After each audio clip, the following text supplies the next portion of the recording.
Have you ever wondered why they doubted you so quickly? Before you even tried? Before you even started? Some people look at you and only see limits. They see your past, your mistakes, your insecurities, and they build their opinion of you on the weakest version of you they've ever known. They don't see your potential. They only see their own fears reflected back at them. But let me ask you something else. When was the last time someone truly believed in you without hesitation? Most people never get that experience.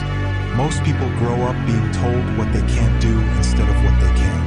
And over time, those voices sink deeper. They become doubts. Then doubts become habits. Then habits become destiny. I knew someone like that, a kid named Darren. He wasn't special, not in the way people use the word. He wasn't the smartest. He wasn't the fastest. But he had something rare, the memory of being underestimated one too many times. One day his teacher said, "Not everyone is meant for greatness."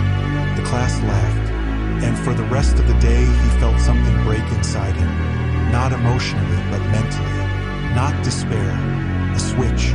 That night he said 6 words out loud. "I'll prove every one of them wrong." He wasn't saying it to his mother, not to his friends, not even to the teacher. He was saying it to himself, the old version of himself who accepted limits without fighting back. And that's the real beginning of every comeback story. Not applause, not support, not validation, just a quiet, private moment where someone says, "Enough, enough doubting, enough shrinking, enough being defined by people who don't know your path, your battles, or your purpose." So I'll ask you again, why do they doubt you? Why are they so quick to count you out? Because people fear what they don't understand, and they don't understand someone like you. Someone who refuses to stay small. Someone who refuses to accept the life handed to them by others. Someone who, even at your lowest, still has enough fire to rise again. Today, you begin a new chapter, a chapter fueled by discipline, clarity, and the quiet promise inside your chest. Watch me. Are you prepared to work when no one is watching? When nobody claps? When nothing is guaranteed? Most people love the idea of proving others wrong, but they hate the work required to make it happen. They want the victory without the grind, the respect without the repetition, the transformation without the discipline. But the truth is simple. Proving them wrong is a byproduct of proving yourself right. I once met a girl named Amina. Her dream was to become a software engineer, but everyone around her treated the dream like it was science fiction. "People like us don't get those kinds of jobs," they said. "Set lower goals," they said. "It's too late for you to start," they said. But Amina didn't argue. She didn't explain herself. She didn't waste breath trying to convince people who had already decided who she was. She simply disappeared, not physically, but socially. While others scrolled, she studied. While others slept, she practiced. While others gossiped, she built her skill set in silence. And that silence was her advantage, because discipline is quiet. Improvement is invisible. Progress doesn't make noise until it becomes impossible to ignore. A year later, she passed an exam everyone said she wasn't smart enough for. 2 years later, she got hired by a company her entire neighborhood used to speak of like a myth. And suddenly the same people who doubted her were the ones saying, "I always knew you had potential." That's the irony of discipline. The world disrespects you while you're working and respects you only when you're done. But here's the question you must ask yourself. Can you be disciplined enough to endure the phase where nobody believes in you? Because that phase, the quiet grind, the uncelebrated nights, the unglamorous growth, that is where you become the version of yourself capable of winning. This is the part where people either quit or become unstoppable. And you're here for a reason. You're not here to quit. You're here to build, to sharpen, to rise. And every drop of discipline you put in, every hour you sacrifice, every moment you choose growth over comfort, echoes one message into the world. You were wrong about me, Why are you expecting support from people who have never done what you're trying to do?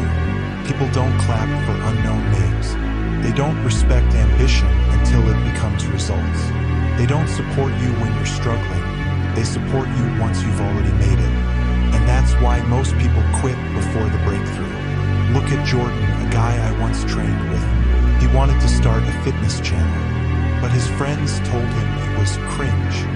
His family said it was unrealistic. People whispered, laughed, minimized, dismissed. He posted his first 20 videos. Barely anyone watched. Zero support, zero recognition. But he kept going because he understood something the others didn't. Being ignored is not the end. It's the beginning. The world ignoring you doesn't mean you're failing. It means you're still in the part of the journey where people can't understand the level of discipline you're building. 3 years later, 1 million subscribers, brand deals, client, impact, a career built from consistency when no one applauded him. And suddenly, the same people who laughed were saying, "You're so lucky, must be nice. I wish I had your discipline." But that's the point. They could have had it. They just weren't willing to endure the silent part. Ask yourself, are you willing to be invisible before you become undeniable? Because every masterpiece begins with a phase where no one believes in it. Every legend begins with a chapter where no one sees the potential. And every transformation begins with a period where the world misunderstands you. Good.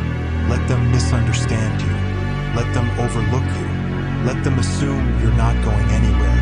Because one day, the silence they gave you will be the loudest part of your comeback story.